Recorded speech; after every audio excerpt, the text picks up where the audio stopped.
Assalamualaikum warahmatullahi wabarakatuh. Sobat Gear dan Saiti dan Psikosomatis. Dimanapun kalian berada, berjumpa lagi dengan saya Kang Mujub. Tentunya dalam pembahasan kita seputar asam lambung, Gear, anxiety, dan psikosomatis. Teman-teman yang hari ini masih banyak sensasi, semoga segera membaik. Insya Allah kalian bisa beraktivitas kembali dengan aman dan lancar. Amin. Kalian yang sudah berkunjung di channel ini, sudah menjadi penonton setia channel ini, terima kasih saya ucapkan.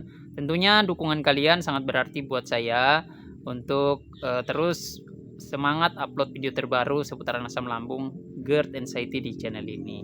Nah, teman-teman, kalian yang masih berjuang, kalian harus tetap semangat ya, karena ketika kalian patah semangat, otomatis justru kalian akan lama untuk sembuh dan kayaknya nggak akan sembuh teman-teman kalau kalian patah semangat ya, itu ya. Tapi ketika kalian masih selalu semangat ya, kalian pasti punya peluang untuk sembuh, selalu ada peluang untuk sembuh ya, karena penyakit ini, gangguan ini itu selalu berhubungan dengan inner game teman-teman, permainan batin kita ya. Jadi ketika hati ini sudah hilang semangatnya, kalian nggak akan sembuh teman-teman ya. Tapi ketika hati kalian itu selalu yakin bahwa kalian bisa sembuh, pasti kalian akan sembuh ya. Kalian pasti bisa sembuh teman-teman. Kenapa saya yakin seperti itu? Karena banyak sekali orang-orang yang sembuh teman-teman ya. Ada juga teman-teman saya yang sudah sembuh teman-teman, dikarenakan mereka yakin. Akhirnya hari ini mereka sudah sehat kembali, bisa beraktivitas kembali, bahkan mereka berolahraga jadi atlet lagi ya teman-teman. Itu ada beberapa kawan saya, dan itu semua sumbernya dari mana teman-teman? Dari keyakinan ya, dari keyakinan. Ketika upaya apapun kalian lakukan ya, mau pengobatan tradisional, mau pengobatan medis, mau pengobatan alternatif yang lain, kalau tidak dasarkan dengan keyakinan kalian yang kuat, maka susah untuk sembuh teman-teman. Jadi itu dulu yang tidak boleh hilang dari diri kalian. Karena saya tahu persis teman-teman, penderita asam lambung, GERD, anxiety ini pasti kita itu kadang capek teman-teman ya. Sudah banyak upaya yang kita lakukan, tapi kita masih kambuh-kambuhan. Ya, setiap hari keadaan kita masih sama saja. Teman-teman ingat ya, kalau usaha itu tidak mengkhianati teman-teman ya, tidak mengkhianati hasil ya. Jadi kalian yang mau berusaha, pasti kalian dapati hasilnya teman-teman ya. Karena begini teman-teman, ketika kalian hilang semangatnya, otomatis kenapa saya katakan kalau kalian itu akan susah atau tidak akan sembuh, itu karena sistem imun tubuh juga pasti akan turun teman-teman ya. Beda dengan ketika kalian semangat, akan melahirkan energi positif lagi, menambah energi-energi yang baru yang akan menjadi kekuatan bagi kalian untuk bisa bangkit lagi. Makanya kenapa ada yang namanya afirmasi teman-teman.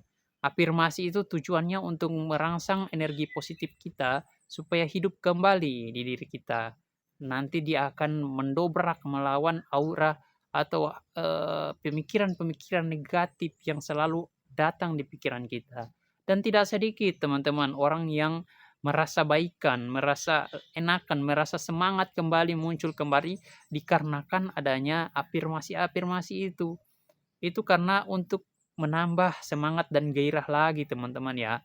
Makanya orang-orang seperti kita ini teman-teman sangat membutuhkan motivasi-motivasi ya. Ya, kalau kalian lagi mumet, lagi banyak pikirannya, lagi sering emosian, lagi nggak stabil, terkontrol emosinya, ya mudah sekali baperan, mudah sekali sedih. Kalian coba teman-teman untuk nonton video-video motivasi, penyemangat, afirmasi positif. Pasti itu bisa akan membantu kalian teman-teman ya.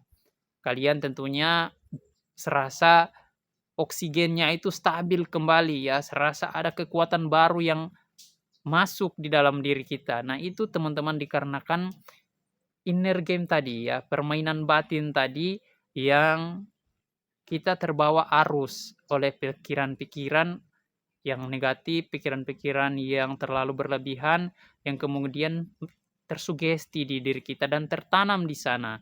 Nah, energi positif yang datang dari luar, sumbernya dari orang lain ya, itu bisa mendobrak sehingganya yang tadi tertanam tadi itu bisa terangkat dan keluar lagi.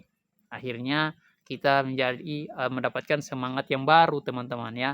Itu eh, yang saya maksudkan, ketika kita punya semangat, kita punya keyakinan, maka kita pasti bisa sembuh, teman-teman ya. Terlepas dari semua sensasi yang dirasa, ya mulai dari sensasi di perut, di dada, di kepala, apapun teman-teman, kita berusaha untuk menjadikan itu adalah sesuatu yang sudah terbiasa kita rasakan. Sudah artinya kita sudah berdamai dengan itu, teman-teman. Nggak aneh lagi kalau kita ngalamin itu ya. Walaupun itu mengganggu, kita berusaha ya. Udah, mau diapain lagi ya. Kita berusaha, teman-teman ya. Bukan berarti ketika kita ini sudah mencoba untuk pasrah, teman-teman, kita sudah hilang juga semangat kita, teman-teman. Enggak seperti itu ya. Pasrah dalam artian kita terima saja kalau memang hari ini kita harus merasakan ini, merasakan A, B, C. Ya kalau perut kita harus kembung ya udah, mau diapain lagi ya, kembung-kembung gitu. Kembung aja, bodo amat ya. Ya kalau mau begah ya begah aja, mau sesak ya udah sesak aja nggak apa-apa. Tapi ingat teman-teman, semangat kita harus tetap ada ya. Semangat kita harus tetap ada. Nah, gitu teman-teman. Jangan kita setiap merasakan sesuatu yang kita rasakan di tubuh, keluhan kita itu justru lebih tinggi daripada semangat kita ya teman-teman ya. Ketika keluhan kita justru lebih tinggi, itu berarti kita sedang meratapi keadaan sebenarnya ya. Kita sebenarnya sedang meratapi keadaan kita sendiri.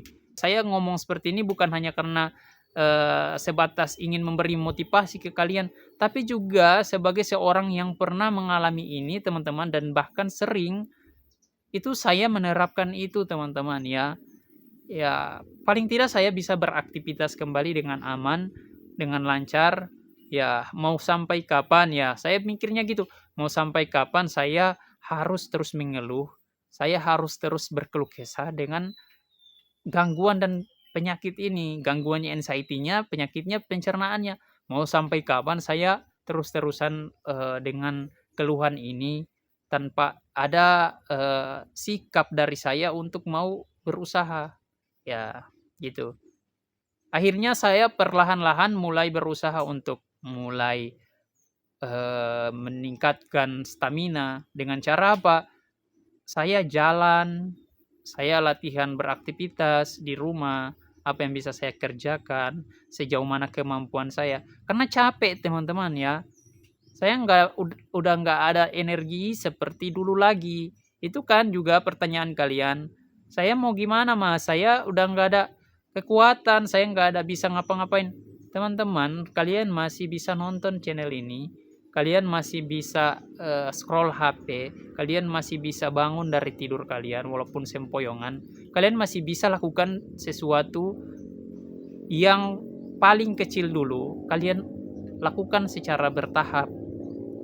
Pasti bisa teman-teman ya. Pasti nggak mungkin kalau nggak bisa, kecuali kalian memang sudah nggak bisa bangun dari tempat tidur ya. Itu beda lagi. Tapi kalau kalian ya hanya sempoyongan, ya teman-teman, ya saya ini sering ngalamin yang namanya dunia ini berputar, teman-teman. Rasanya berputar dunia ini ya. Kayak naik turun ya, kayak ada, malah saya kadang sering tanya ke teman saya, ke istri saya, ini lagi gempa ya? Padahal badan saya yang goyang, teman-teman ya. Itu saya alamin. Dan kemarin-kemarin ketika saya kambuh juga masih saya alamin, teman-teman ya. Walaupun dia sembuh lagi, bisa beraktivitas lagi, nggak ada 3-4 bulan ya, sesekali datang lagi. Nah, itu teman-teman gangguan ini ya. Makanya saya bilang ketika kita punya sesuatu yang berpotensi terjadinya kumat lagi gangguan ini, ya pasti kita bisa kumat lagi teman-teman, dari faktor internal dan eksternal yang saya jelaskan di video kemarin kalau kalian nonton ya. Jadi apa sih yang membuat kita ini harus terus-terusan seperti ini? Kalau kalian serasa kehilangan semangat hidup kalian kembali, kalian ingat kembali ya, eh, kenapa harus kalian ya yang mendapatkan cobaan ini. Kalau kalian harus ingat lagi, apakah orang lain sanggup menghadapi ujian ini? Belum tentu mereka sanggup. Di bahu kalian ada kekuatan yang sangat besar, di pundak kalian ada kekuatan yang sangat besar, di mana kalianlah yang harus, kitalah ya, bukan kalian, kitalah yang harus menerima ujian ini. Karena kita kuat teman-teman ya. Kita lebih kuat dari orang-orang lain yang hari ini kita lihat kuat teman-teman ya. Yang hari ini kita lihat mereka sehat. Kita lebih kuat teman-teman ya. Belum tentu mereka mampu ketika diujikan ujian ini oleh Tuhan. Tapi teman-teman ingat, kita harus selalu berupaya untuk mengambil ibrah, mengambil pelajaran dari setiap kejadian. Bukan berarti ketika kita sehat, tujuan kita adalah untuk bisa makan enak lagi. Ketika kita sehat, tujuan kita untuk kita bisa party lagi.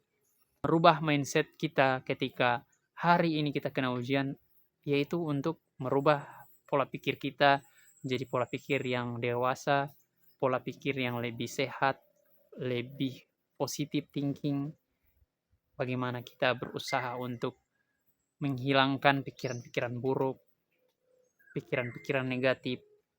Teman-teman, bahkan dalam keadaan kita yang sakit pun, ya, dalam keadaan kita yang masih terkena gangguan ini, kita masih sering berbuat hal-hal yang buruk, teman-teman ya.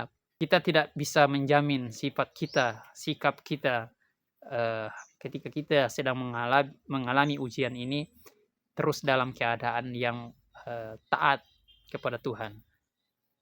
Mau di agama apapun kalian, muslim, non-muslim, kalian pasti belum dalam keadaan ini belum bisa menjamin kalau diri kalian juga pasti bisa bakal taat kepada Tuhan.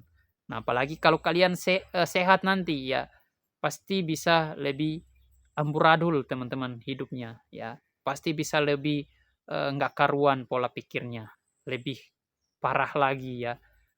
Makanya ketika kita terkena ujian ini, sudahkah kita mengambil pelajaran? Apakah tujuan kita kalau kita sehat? Apakah tujuan kita kalau kita nantinya sembuh? Apakah masih ada pikiran-pikiran yang buruk, hal-hal kegiatan-kegiatan yang buruk yang terngiang di pikiran kita untuk kita kerjakan ketika kita sehat? Marilah merubah semuanya teman-teman ya. Di sini bukan menceramahi ya, ini cuma sebagai seorang yang mengalami penyakit ini, saya belajar bagaimana maksud daripada ujian ini ya. Karena kita yang namanya terkena gangguan asam lambung, GERD, anxiety ini punya masalah mental kita, punya masalah dengan pola pikir kita, dan juga punya masalah dengan pencernaan kita. Teman-teman kalian yang masih banyak sensasi, masih banyak sekali yang kalian rasakan di badan, kalian juga harus terus semangat. Semangat dan yakin menjadi kunci kalian bisa sehat kembali ya. Dan cobalah untuk memahamkan orang-orang yang ada di sekitar kalian ya. Orang-orang yang ada di sekitar kalian itu sangat mendukung suasana kalian untuk sembuh. Orang-orang yang ada di sekitar kalian juga sangat berpengaruh untuk bagaimana progres kesembuhan kalian itu bisa lebih cepat, teman-teman ya. Istri kalian, pahamkan dia dengan keadaan kalian, buatlah dia paham dengan penyakit ini. Orang tua kalian, coba pahami mereka dengan keadaan ini. Teman-teman kalian, pahamkan mereka dengan kondisi kalian, sehingganya ketika mereka tahu, kalian juga akan lebih leluasa teman-teman. Karena terkadang kita aja yang kena asam lambung GERD ini, itu orangnya itu nggak bisa bebas dalam berekspresi, bebas dalam hal untuk beraktivitas. Karena kita orang yang introvert, selalu tertutup, tidak ingin terbuka. Karena rata-rata orang yang mengalami asam lambung GERD anxiety ini nggak berani atau malah tidak suka di tempat keramaian. Lebih suka itu ya kalau mungkin di tempat yang nyaman untuk dia, di rumah aja gitu kan. Di kondangan nggak mau, di masjid nggak mau, ya di pasar nggak mau. Pokoknya ada yang orang berkerumun takutlah, nggak berani. Nah itu dikarenakan sifat kita yang tadi introvert, tertutup, jadi nggak mau kalau ada suasana yang terlalu terbuka, yang terlalu banyak orang. Dikhawatirkan juga nanti kalau saya kambuh gimana di sana. Ya nggak ada yang nolongin saya. Nanti kalau saya kumat di sana, orang liatin saya terus gimana? Nah, itu pentingnya ketika kita berbicara dengan orang, ya teman-teman kita, saudara kita kasih tahu mereka kalau kita terkena ini, gangguan anxiety. Mereka nggak tahu apa itu anxiety, jelaskan. Ya, ini anxiety adalah ini. Terus apa hubungannya ya, kayak kita udah terpapar dengan anxiety ini akhirnya kena pencernaan kita. Ya gitu teman-teman, jelaskan ke mereka. Karena ini punya hubungannya. Nah, biar mereka tahu, mereka paham keadaan dan kondisi kita. Ya, akhirnya kita leluasa teman-teman, nggak akan baper ya ketika beraktivitas dengan teman-teman. Ya, mereka juga akan lebih menjaga karena mereka tahu keadaan kita ya. Ya, jadi kita nggak terlihat lebay, nggak terlihat alay di mata mereka yang nantinya ketika mereka bilang lu alay, lu lebay, terus kita baper. Nah, itu kan biasanya ya. Tapi kalau mereka udah tahu, oh orang ini punya kendala ini, ya jadi wajar saja kalau dia gitu. Ya pasti kita lebih nyaman teman-teman ya. Pasti kita lebih nyaman. Nah itu mulai dari sekarang kita berusaha untuk terbuka. Dan ingat teman-teman yang saya katakan tadi, sumber daripada kesembuhan ini adalah keyakinan yang tinggi. Ya jadi kalau kalian lagi rasa saya udah pasrah, saya udah nggak tahu harus gimana, kalian dengerin aja hal-hal yang bisa membangkitkan semangat kalian. Ya, misalnya afirmasi positif tadi, atau motivasi-motivasi dari para guru, ulama, atau kalau dari teman-teman kita yang orangnya eh, ada tuh teman-teman yang hidupnya penuh dengan semangat ya. Lihat aja dia teman-teman ya. Ikutin aja dia. Ya, kita bisa ketular semangatnya. Kita bisa ketular sama energi positifnya. Ada orang yang hari-hari kita lihat kayak nggak ada semangat-semangatnya, kayak nggak ada energi positif dari dia ya. Jangan didekatin teman-teman. Nanti kita juga bakalan ketular ya. Nah itu. Makanya sifat energi ini itu sangat tarik-menarik teman-teman. Seperti magnet ya. Dia bisa menular ya. Dan kita harus tahu di mana kita harus ada untuk menempatkan diri kita. Jadi kalian teman-teman semangat ya. Hari ini yang ngalamin sensasi apapun itu ya. Kalian ingat kalian bisa sembuh dan jangan sesekali kalian menyerah untuk penyakit ini dan terlalu sering berkeluh kesah. Karena keluh kesah itu sebenarnya kalian sedang meratapi ya, dan itu bukan kunci dari kesembuhan. Oke, terima kasih kalian yang sudah mampir menonton video-video saya. Saya ucapkan banyak terima kasih. Jika bermanfaat channel ini, jangan lupa like, subscribe. Assalamualaikum warahmatullahi wabarakatuh.